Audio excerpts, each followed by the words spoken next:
তোমার সমস্যাটা কি? না, তোমার সমস্যাটা কি? তুমি রাস্তা বন্ধ করছো, রাস্তা বন্ধ রাখো। শিক্ষার্থী শিক্ষা প্রতিষ্ঠান যাক, রাস্তা কেন বন্ধ করবে? তোমার সমস্যাটা কি? না, তোমার সমস্যাটা কি? তুমি রাস্তা বন্ধ করছো, রাস্তা বন্ধ রাখো।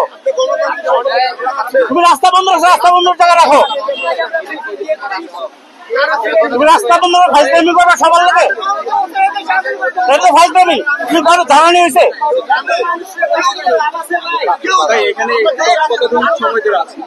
আধা ঘন্টার উপরে সেম জায়গায় দাঁড়ানো আছে। এটা ফাইজলামি ছাড়া কিছুই না। শিক্ষার্থীরা বলছে যে তাদের শিক্ষার্থী শিক্ষা প্রতিষ্ঠান যাক, রাস্তা কেন বন্ধ করবে? রাস্তা বন্ধ করে ওদের কোনো রাইট নাই। আমার রাস্তা আমি চলাচল করবো, আমার রাস্তা কেন বন্ধ থাকবে? তারা সংবাদ সম্মেলন করে আপনি যত সংবাদ সম্মেলনই করুক, তাদের শিক্ষা প্রতিষ্ঠান নিয়ে যাবেন, তারা শিক্ষা প্রতিষ্ঠান যাবে, রাস্তায় কেন আসবে তারা? তাদের সাথে জনগণ আমার সাথে না, আমার রাস্তা কেন বন্ধ থাকবে? আমি গভর্নমেন্টকে ট্যাক্স দেই, আমি গভর্নমেন্টকে, আমার রাস্তা কেন বন্ধ থাকবে?